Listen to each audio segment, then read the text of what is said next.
Good afternoon, everyone. I, Radha Pavitra, Assistant Professor, Department of Management Studies, DSCE, welcome you all to Global Idea with Mr. Jeph, Session 2 of Entrepreneurs Connect, a series that aims to shed light on the journey of entrepreneurs, which we are launching in honor of our late founder, Sri R. Dayananda Sagar, in whose honor we are celebrating the centenary series.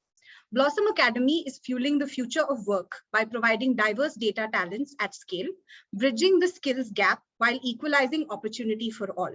Since its inception, the Academy has garnered support from the Dubai government, the Federal Ministry for Economic Cooperation and Development, and the International Labour Organization, among others, to make its courses accessible to hundreds of university graduates and underemployed working professionals. In addition to these milestones, several alumni of the Blossom Academy community work across globally respected companies such as Microsoft, Unilever, and Coca-Cola, while other alumni choose to further their studies across leading universities such as Carnegie Mellon, University of Waterloo, and the Syracuse University. It gives me immense pleasure to introduce global entrepreneur, Mr. Jeph, co-founder and CEO of Blossom Academy, as a part of the Entrepreneurs Connect Global Idea Series conducted by the Department of Management Studies, Dayananda Sagar College of Engineering. Jeph B. Acheampong is an entrepreneur and international speaker. Jeph is the co-founder and CEO of Blossom Academy, a West Africa-based social enterprise on a mission to close the African tech skills gap through data science boot camps and dedicated career support.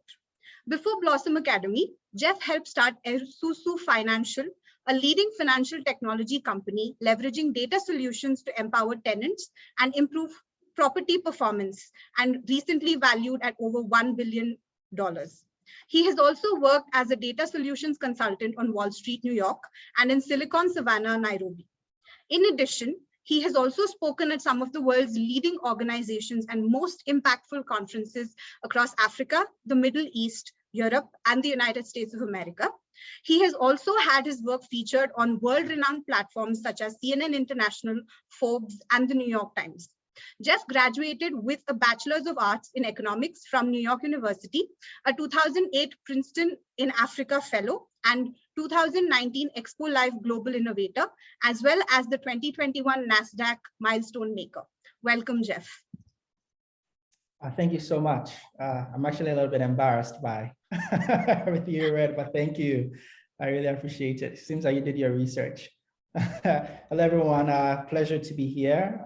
Again, name is Jeph Acheampong, and excited to share my journey and also hear from you with respect to your journeys as well. So, Jeph, could you just walk us through how Blossom Academy started and the journey that it has faced till today?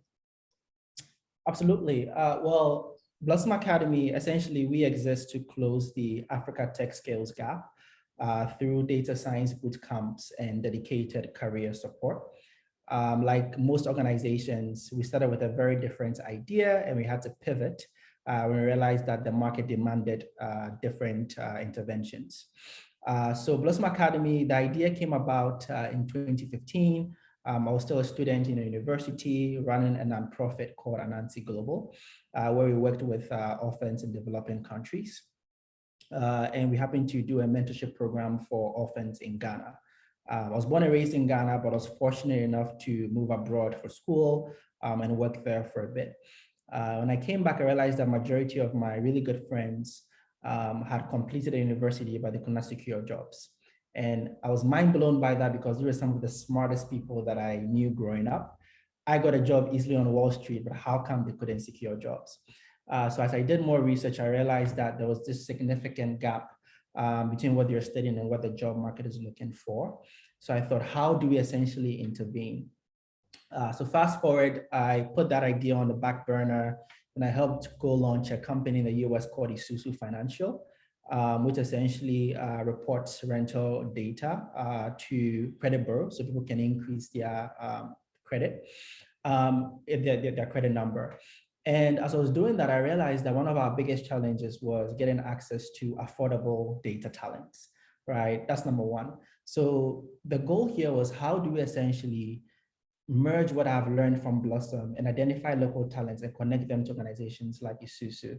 But as we executed that, and this is where the pivot came into play, we also realized that most companies abroad are looking for senior data talents, not junior data talents, which means you have to go back to the drawing board and figure out how we can essentially, bridge this gap effectively and help my friends that I met back in 2015 who are unemployed. So fast forward, I was in Nairobi, Kenya, doing a Princeton in Africa fellowship.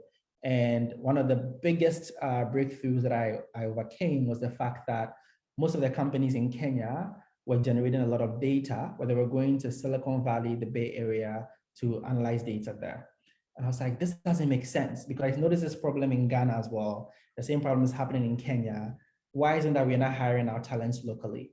And that's how Blossom Academy was born, essentially figuring out ways in which we can scale our talents locally and connect them to local jobs, so these companies can also save costs and also help these students get employed as well. So that's how the whole idea came full circle. Right. So when we were interacting as well during your introduction, you said that you provide diverse data talents, you handle diverse data talent, right? So two sub questions on this. So how do you handle diversity in itself, right? And do you foresee this need to bridge the long-standing or the significant gap, as you called it, right, in the longer run as well? Yeah, so diverse in our definition has two different takes here. So one is diversity from the gender diversity. Another two is diversity from having diverse skills in the world of data. When you hear data, people just think, oh, it's just data science, but there's data analytics, there's machine learning, there's artificial intelligence. Different aspects of data are needed by different kinds of organizations. Now, Blossom Academy has three different companies within the same entity. So number one is our fellowship programs, where we partner with development agencies and governments to fund students to go through these programs at zero cost. So these are unemployed youth. Number two, our tuition-based programs, which essentially are for working professionals who want to learn the same thing that we're teaching these unemployed youth, but they are paying to go through it on a part-time basis. And then number three is our corporate programs, where we essentially provide corporate training to companies in our ecosystem and across Africa. Now, for the fellowship programs, when it comes to the paid programs, the tuition and the corporate programs, it's very hard to achieve gender diversity, because most of the people who are paying for these programs happen to be men. As a result, for our fellowship programs, every single fellowship program, we've maintained a 50% gender split. So 50% women, 50% men. The last one we did was actually 53% women and 47% men. As a result, we are able to actually churn out talents who are diverse in our ecosystem, and also bring different perspectives that are needed in analyzing data. The beauty about the data industry or the analytics industry is the fact that your domain knowledge plays a very significant role in how you actually understand how to analyze the data and extract insights from it. So for example, if you're a woman who's into ladies fashion and work for a fashion brand who produces just ladies clothing, because you've been wearing this clothing for a very long time, understand how it actually works and things of that nature, you can extract insights that is relevant to what the organization is looking for. Now, when it comes to the other aspects of diversity, we essentially offer data engineering, data science, data analytics for beginners, and data analytics intermediate. So 4 different data courses. However, once students are done, they have the opportunity to keep upskilling themselves through our educational partner, DataCamp. We also partner with Columbia University in New York to provide them with additional content. So we just don't stop there once they are done, but we find ways to provide them with additional opportunities so that they can actually, bridge that gap between what they learn at Blossom and what other companies they are interested in maybe looking for.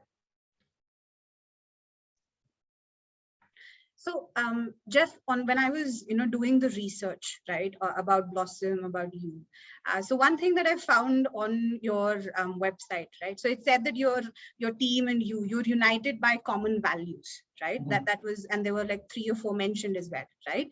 So in your process of giving students the ability to kind of better themselves and keep upskilling themselves, what importance does the values that you cater to have? Yep, absolutely. So the common values are actually inspired by one book I read, which I highly recommend. It's called Grit by Angela Duckworth. And in the book, there was this example that she shared that has stuck here and in my heart, which is there's a woman who walks up to 3 bricklayers and asks them, "What are you doing?" And the first bricklayer says, "I am laying bricks." And the second bricklayer says, "I'm building a church." And the third bricklayer says, "I'm building the house of God." The first bricklayer has a job. The second bricklayer has a career, and the third bricklayer has a calling. And the reason why that has permeated within me is because of the fact that the work I'm doing at Blossom today, I see it as my calling. My calling to inspire and change the lives of people in my ecosystem and across the African continent. So our core values is actually also called GRIT, and it's abbreviated as the first G is grit, the second R is resourcefulness, the I is integrity, and the T is time management. Now, we spend a lot of time thinking through why are these core values important to Blossom? Because when students are coming through our academy, they need to display that grit. They need to realize that their time at Blossom is not just going through a job, but it's a stepping stone to their calling. Once you actually change your mind to realize that it's bigger than just a job, you actually start to realize that you're going to put in a lot of effort and a lot of time to cultivating the experiences and bringing on board the tutelage that will help you get to the next level in your journey.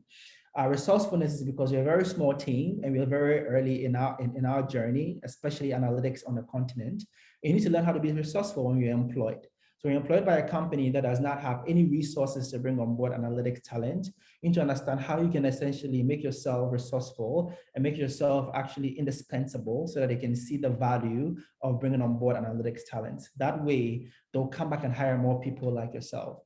Integrity, is something that we take very dearly, because when someone shows integrity, it means that they actually can be trusted by us at Blossom and also can be trusted by employer partners. And time management is key.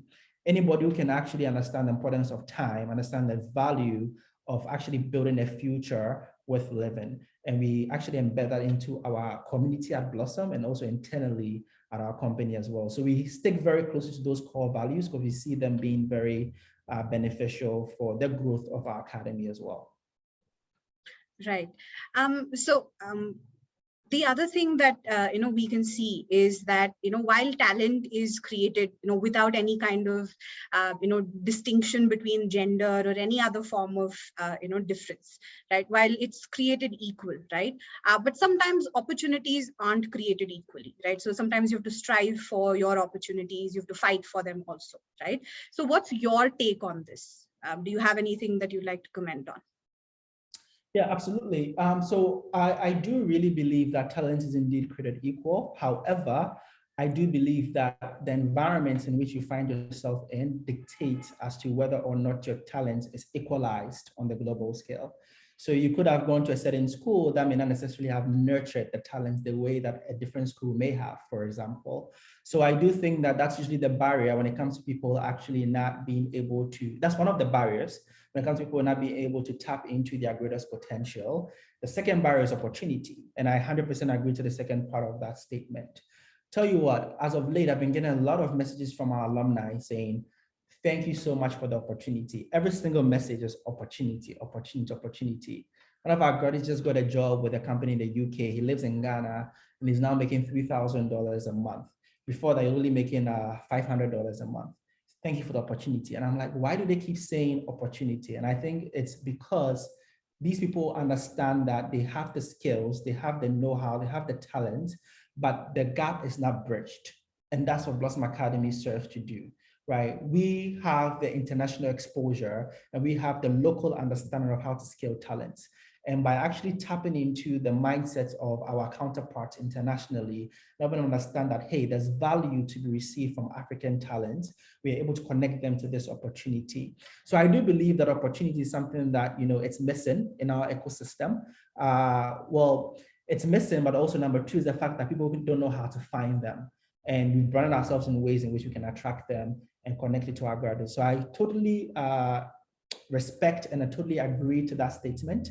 And I believe that it's something that we also hold dearly in our hearts at Blossom. Right. So So again, so what the HOD mentioned, right? What Dr. Hemlata mentioned is you could have, so because you have the mindset to create your own idea, bring it to life. You could have created like a chain of analytics companies or anything else regarding or related to analytics, right? So what kind of motivated you, or what pushed you into starting Blossom so that you could help your country? Yeah, I mean, you're right. I do have the experience and also the support systems to be able to create a purely analytics company, but that's not fun.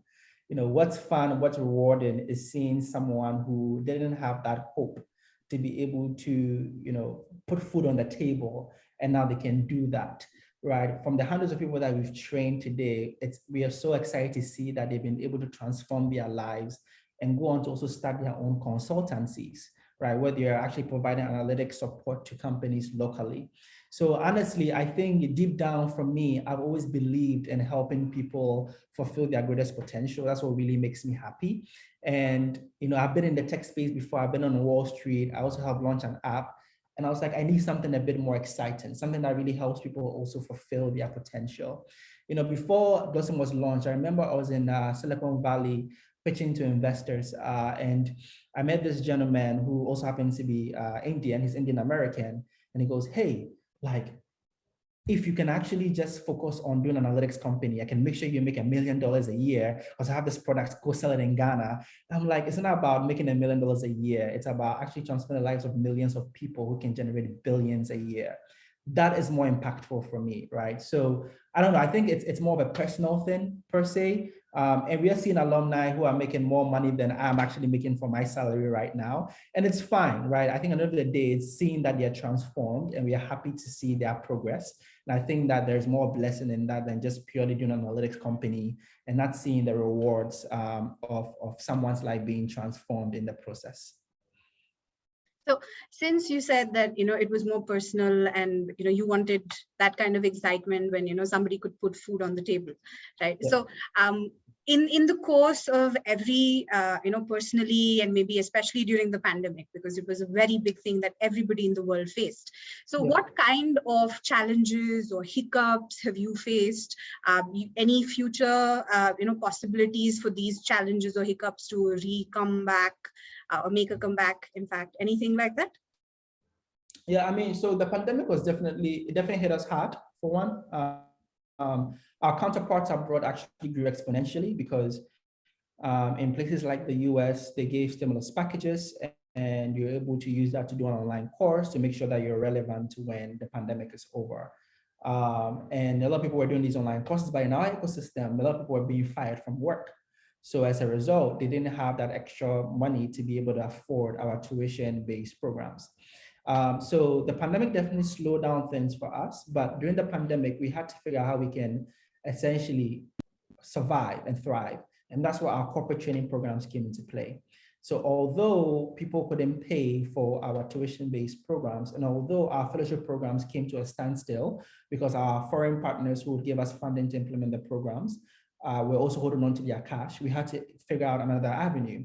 So as a result, I think one of the things that I've loved about my entrepreneurial journey is that when we hit one wall, we figure out how we can actually go beside the wall or power through the wall and actually go to the next step and figure out what else we can do. So corporate training allowed us to be able to be sustainable and allowed us to be able to serve a different market. In Ghana, and one thing I share with people who want to launch in our part of the world is that one of the most profitable things, business models you can focus on is business to business. Because you're focusing on business to consumer, the reality is that when things get tough, when it becomes a recession, they cannot afford your programs. But you focus on other businesses, the reality is that they have a budget carved out to be able to upskill their internal staff so they can also be relevant in years from now. So I think the pandemic allowed us to really be creative and allowed us to go out of our comfort zone and explore a different business model that we are still doing at the moment and happens to be one of our most profitable business divisions at the moment at Blossom. So since everybody had to go through the pandemic and your idea is slightly different, right? What you do is slightly different from what maybe everybody else provides. So the word perseverance, right? What does it mean for you? Yep. I mean, look, I think, the word perseverance is something that when I hear, I always think about all the odds are stacked against you, right? You have all these obstacles in your way, yet somehow you're able to essentially break through or jump over these obstacles. And you're able to do that by having the right mindset, number one. Number two, having a community around you that supports you. And number three, knowing that, hey, you actually achieving this is not about you, but it's about other people as well. And I think that having these three things in mind has been so transformative for my journey, realizing that, hey, me working on Blossom Academy isn't about the amount of money that I'm going to earn from this, but about making sure that somebody else is transformed in the journey. Now, someone might ask that, okay, then why aren't you doing all the skills in the world? Why aren't you doing software development? Why aren't you doing, UI, UX, things of that nature? And it goes back to the idea of saying that when you actually can get someone to understand and communicate data, you can really help change their lives by also changing their respective economies. In our ecosystem, a lot of leaders make decisions based on gut feelings, not data. But you can get, our youth to start understanding that, hey, if you can actually make decisions based on data, based on past trends, based on patterns, you can actually, have legitimate results. You can actually make legitimate policies. I think that usually starts to transform our ecosystem and transform the way we actually go about things in Ghana and also across the African continent.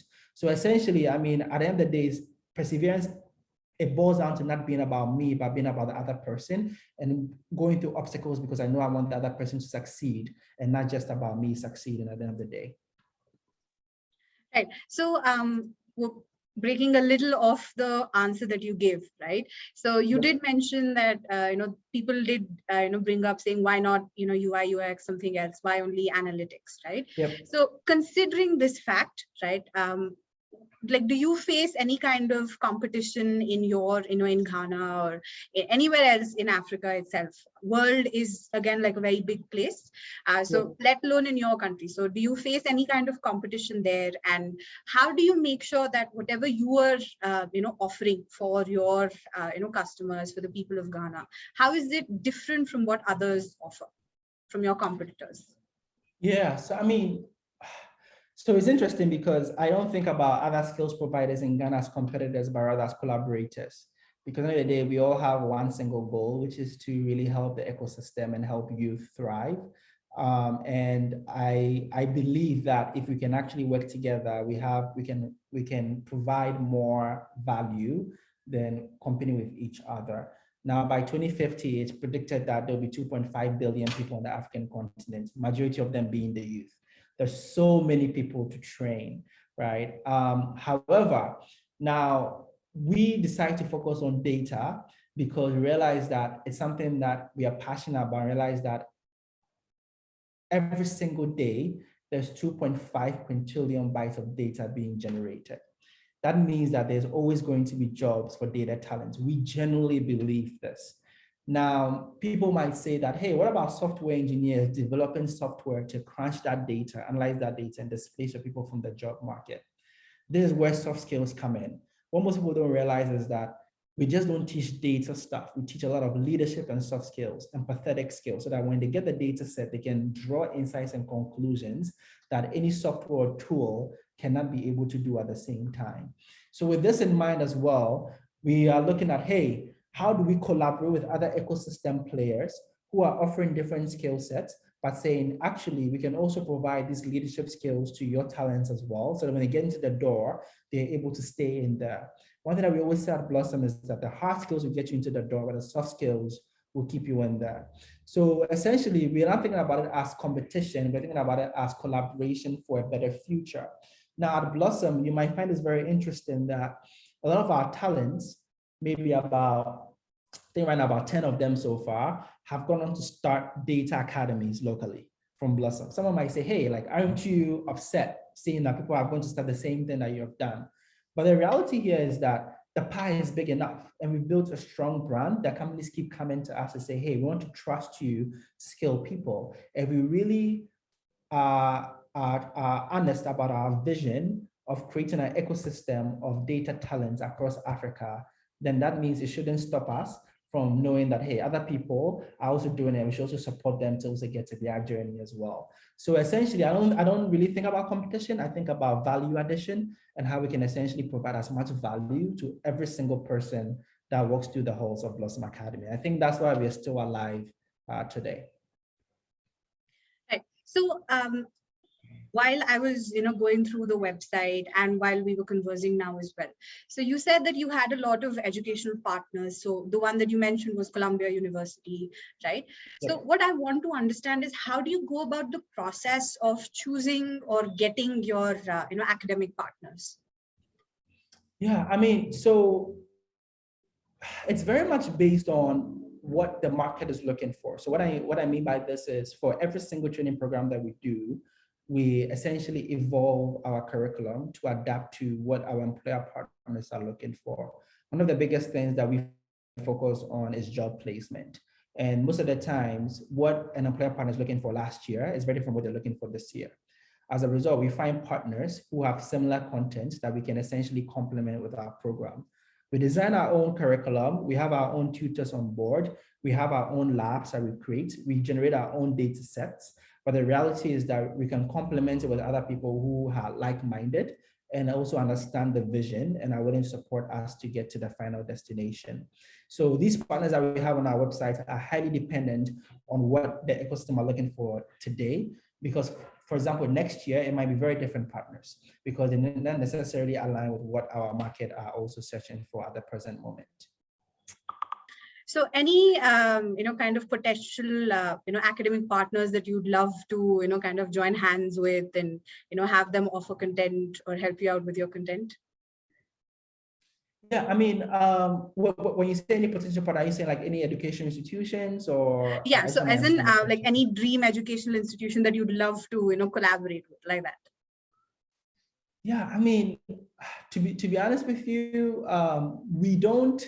we haven't thought about that because our dream is to get our students into the global market. So when you say dream institutions, for example, like we are seeing some of our graduates doing masters in data science at Carnegie Mellon, Syracuse University, Duke University, etc. Some of the top schools on our radar. But it would be nice to see them at like, even, more kind of prestigious, places where, we don't see a lot of African talents thriving at, right? So I would be able to say that, hey, we have this company in mind that, we want, or school in mind that we want to partner with. We are open to collaborations. Believe it or not, actually, we get a lot of inquiry from Indian-based companies that are saying, hey, we want to expand to Africa. Can you be our partner on the ground? And we always say that we are still figuring it out, right? So once we're able to figure out the model, then we'll be happy to entertain that conversations. I think now we are still young and we have a long way to go before we can actually figure out how we can collaborate with a bit more prestigious organizations that can take us to the next level in our journey. So coming into, you as a person, right? So what kind of, because you also mentioned that, it's very personal what you want to do, why you decided to, kind of open Blossom up. So what we want to understand is what kind of legacy would you like to leave behind? Yeah, so I mean, every single day I wake up, I remind myself that I have not done much and there's still more to do. And I think that mentality has two different effects. Number one is you always feel like you've not accomplished much, so you always feel down and you're always striving hard to accomplish more. And number two is that it allows you to find other creative ways to serve more people, right? And for me, I believe that I'm here on this earth to serve, right? To really make other people's lives better. Now, Blossom is one of the many organizations that I know I'm going to create while living in this world. And by creating different organizations, I hope to employ millions of people. Back to the idea of putting food on the table. If people are able to say, because of this company that I've created or I've helped create it, they're able to put food on the table, I think that's a life worth living and a life worthwhile because it's very personal. I lost my father at a young age, and when he passed away, life became very difficult. I had a single mother, the firstborn of 3, and had to figure out how we can make things work. And by the grace of God, we were able to actually thrive and survive but I feel like it was because of the help of other people who believed that, hey, these people also deserve an opportunity. And I think in that same spirit and light, I want to give opportunity to others. And if I leave today and I say, hey, I was able to help other people, tap into their greatest potential and put food on the table, I think that's something that I would find very worthwhile and very fulfilling. So since you said that, you'd always like to give to other people what, like an opportunity that you received, you'd always want to give to other people as well, Yep. right? So what I want to understand is there are a lot of people who work with you, right? It's not like you are the only person who works at Blossom. There are a lot of other people. So how do you keep them motivated? How do you empower them to always do their best? Because there are going to be days when, like you said, you'd feel down when you get up. It might be a little difficult to, always have a great day. So how do you keep everybody in your team always empowered and motivated to do their best? It's a great question. So, our vision at Blossom is to create African data scientists who can solve Africa's problems and propel the continent forward. That means that every single person who comes to work at Blossom needs to believe that this vision aligns with his or her purpose. It's all about purpose. Now, I'll tell you why I say it's all about purpose. Now, our instructors, train people who leave Blossom and end up making 3 times their salaries. So you're there, you're like, wait, why should I be the one who's making, 3x lower? Why can't I be making that amount as well? And as a leader, I need to keep reminding them about the idea of purpose. Because the reality is that you can also go get that same job as well.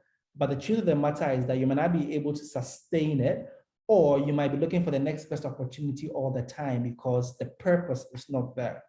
So time and time again, when I have conversations with my group of associates or my co-founders or my management team or you name it, reminding them that, hey, this is our vision. How does it align with your purpose? How does it actually align with the greater goal? Now, although we may not be able to compensate the same amount that Microsoft will compensate or Google will compensate our graduates to our in-house talents, we need to give them different incentives. Right. So for example, certain business trips, like my senior data scientist, when I was going to Kenya, got him a ticket to come to Kenya with me to meet some of the investors that, have invested in us. That way they feel as part of the team. So essentially, every single person who works at Blossom, whether you join at the early stage or later on in the journey, I see you as a co-founder. It's why I call myself a co-founder at Blossom. Every single person, from the janitor to the instructor to the admin person to my PA, we are all co-founders building together. And I think when we give them that sense of entitlement that they are part of a bigger vision, I believe that it helps them actually also believe that they also need to be here because they have to fulfill something greater than them. So I think that itself is, like something that would really motivate them, having the pride to call themselves co-founders of Blossom itself. And it's really, really nice that, you actually motivate them to and give them the opportunity to, kind of call themselves as co-founders as well. So that's something that, we're really happy about as well. So last question, I think, before we start the Q&A is education is something that is very important because, like you said, it helps bridge gaps, right? So how do you focus on making sure that whatever you impart to others, it's always quality and not just, quantity oriented? Yeah, and funny enough, I had a very extensive conversation about this idea of scalability just this past weekend, because I think we reached the point in our journey where we are faced with a question of, do we scale to reach thousands of people a year, or do we scale in such a way and say that every country in which we operate in, right now we're just in Ghana and Nigeria, every country in which we operate in, we're just going to train 100 people each year. Now, an investor would say, hey, like, you can train thousands, just create a software and things of that nature. But it boils down to impact, right? Now, in essence, what I mean by impact here is that you can train a large group of people, but if you cannot get them jobs, this means you're giving them hope. And then they might not have hope to actually pursue something again similar in the future. So every single person that walks through the Hall of Blossom, even if they don't get a job, we have a 90% career placement rate right now.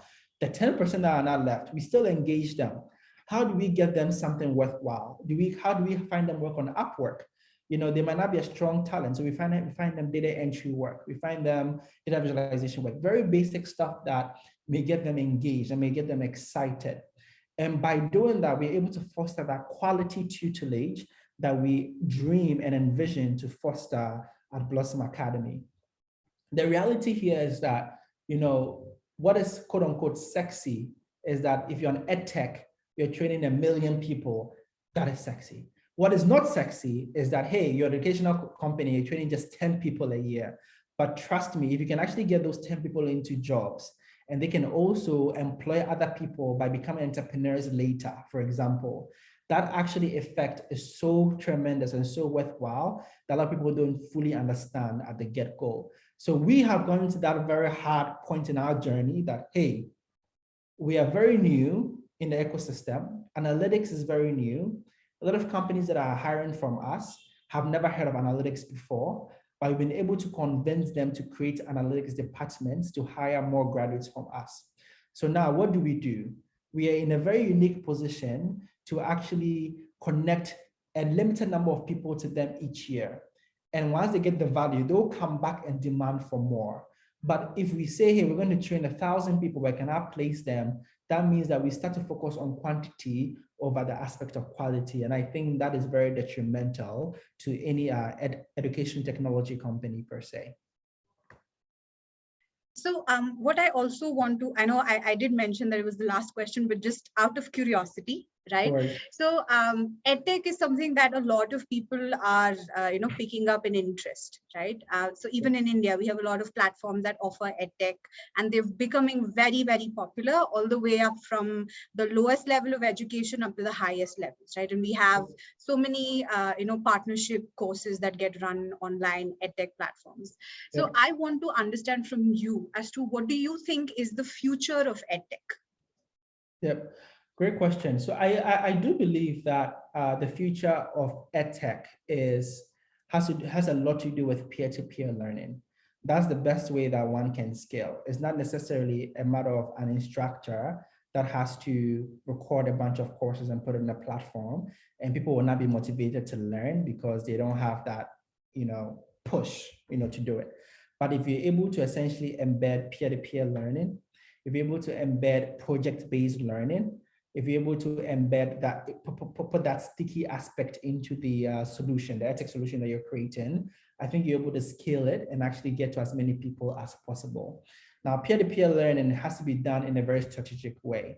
And we do this even at Blossom. If you can actually get someone who has, quantitative background, and also put someone who has engineering background and put them in the same chat group or in the same group of other peers, they're able to actually essentially help each other and support each other. And you're actually able to teach them at scale. But if you're not able to get that aspect done correctly, then it becomes, a waste of time for the students as well. So I think the future of EdTech definitely, because scalability is a big thing for a lot of organizations, and figure out how they can get individuals to be able to support each other and accomplish their goals and visions of, really training people who are relevant in the job market. So I think we will open up the session for Q&A. So participants, you have been allowed to unmute and ask questions. So please feel free to ask questions, especially about data analytics. And for the ones who aspire to become or get into the analytics field, please feel free to open up and ask your questions away.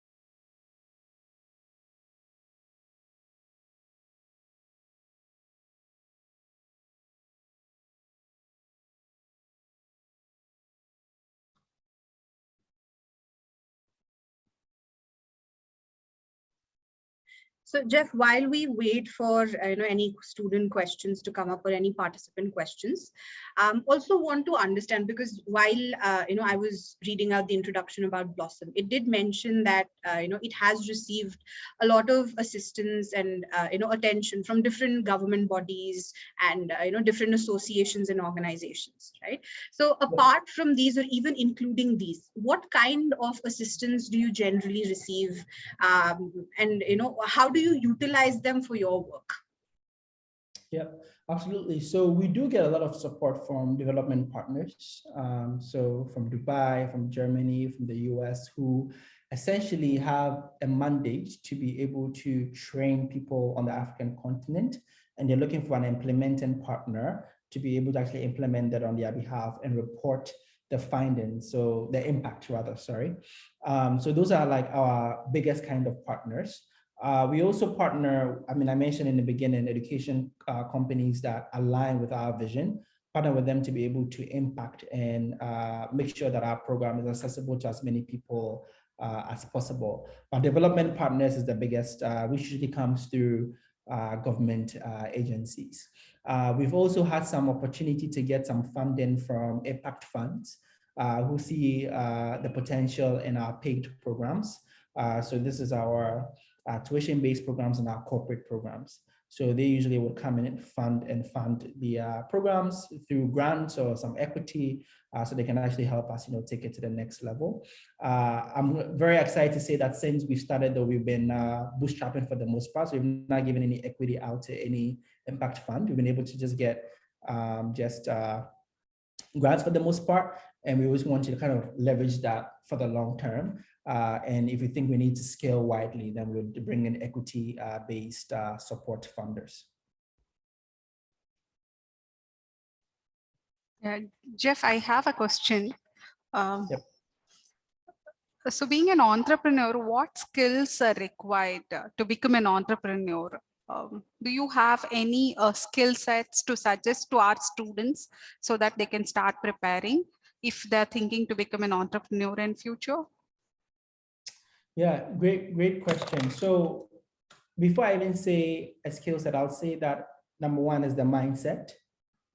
It's very important because with the kind of work that we are doing at Blossom, we should have quit a very long time ago because there are so many obstacles, and we came to a market where people didn't even know what data science or data analytics was. Having the right mindset played a very tremendous role, knowing that, hey, we're actually thinking about it from the future perspective, that in the future, this thing would be needed, this thing would be required. And 4 or 5 years later, we are seeing the impact of what we envisioned years ago. Now, skill sets that I wish I had cultivated before I really started is number one, understanding how to crunch numbers better. Financial literacy is so key as an entrepreneur. Knowing how to allocate resources effectively, because there have been times where we've received some funding, and because we didn't allocate the resources effectively, the money just went very quickly. And I think that that's something that if I were to start over, I'd have learned how to do better and know how to allocate it effectively, or bring in somebody who has that prior experience and can actually build models better than I can ever do. Number two is market research, researching the market effectively. Back to the idea of financial literacy. When we first came into Ghana, we are compensating our instructors maybe 4 times the rates that local people usually compensate instructors. And realize that we're losing so much money, but it's because we hadn't done market research to know what kind of salaries are being awarded locally, which means that the money kept going quickly out of our bank account. Now, coupled with this, the market research is understanding what market you're serving and figuring out how you can actually serve them better. I'll give you an example. Here in Ghana, or even across the African market, when you look at a company like Coca-Cola, that's a global company. You might, when you ask, maybe a fellow CEO that, hey, what's the competitor of Coca-Cola? You think the answer might be another beverage product, right? Like Pepsi. But in our ecosystem, the competitor of Coca-Cola is probably like, MTN or Airtel. I'm sure there's Airtel in India. Now, You might ask, why is it a competitor of Coca-Cola? It's mainly because their consumers' wallet is very constrained. So as a consumer, you're trying to decide, today, am I going to spend money on a beverage, or am I going to spend money on airtime so I can call my loved one in the village or call my loved one abroad? As a result, learning this market research allows you to understand how you can position yourself and figure out how you can tap into the share of the customer's wallet so you can make sure you can be sustainable in the long term, or figure out what kind of business model that you can focus on as well. So you have the financial, you have the market research. Then the last part that I think is a skill that cannot be taught but can be cultivated is empathy. Learning to be empathetic is so important in business. It's so important when starting a business as an entrepreneur. When you're empathetic, you understand that, hey, your teammates, back to the question that was asked before, your teammates are not content, they're not fulfilled because they're not motivated enough. So you have to figure out how you can actually get them to be excited. How can you can incentivize them to keep going. Once you're able to figure this thing out, you're able to actually make sure you're retaining them for years to come. If you're empathetic, you understand how you can serve your customers better. Your customers might actually want a product in a way that you're not delivering it, or a service in a way that you're not delivering it. Empathy deals with understanding how they're thinking, how they're evolving, how they're responding to your products and services, and making sure that you can serve them the best way possible. I think these three skill sets are very key for me, but it might be different for other people on this call, but I think it's worked for me over the years, and I think it can definitely be instrumental to anyone who wants to build a business. Yeah, thank you, Jeph. That was very insightful. Yeah, I completely agree with you. Empathy is very important skill set one has to develop. Thank you. No worries. Any other questions?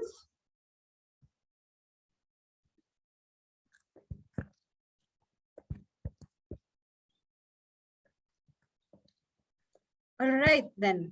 I don't see any other questions that have come up. So I think we can, end the session with the vote of thanks. So Jeph, it was really a great honor to share, this session and this platform with you today. And thank you so much for, taking your time and sharing your experiences with us. Also, I would really like to thank Denise, who is the executive assistant of Jeph, because she has literally, collaborated with me for all of my interactions, to set this session up. So thank you so much, because there were a couple of changes in terms of the timing and the date. So we had to kind of fit things around based on the time zone specifically. So thank you so much. In case she's not on this call, Jeph, I really request you to please pass the thanks on. Thank you so much. So on behalf of the Department of Management Studies, Dayananda Sagar College of Engineering, we thank the management of DSCE and the principal, Dr. CPS Prakash, our beloved HOD, Dr. KG Hemlata, for giving us this opportunity, and all of our faculty members for the constant support. We thank you all the participants as well for joining us today, and we shall definitely come back with the next session soon. Thank you so much. Thank you as well. Bye. Thank you, Jeph. Thank you very much. It was a wonderful session today. Thank you. Thank you. We had experienced a nice entrepreneur's life story. Yeah, so and the challenges, and you narrated very well. Absolutely. Thank you so much again. Thank Pleasure you. to be here. Thank you. Pleasure meeting you all.